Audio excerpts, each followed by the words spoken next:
leader, a 2.444 as in golf, 2.36. So I'll get her straight here. He's a new leader on the fourth. Blazing Blue going to second.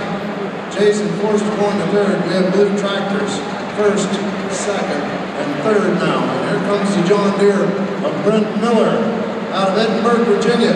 The big 4320 that won the Pro Farm class the first year we had the Keystone Nationals. And he took 18 points last year on the interstate circuit. And our only John Deere in the class, so this is it, John Deere, this is all you got. We're stacked with blue ones, we've got some red ones,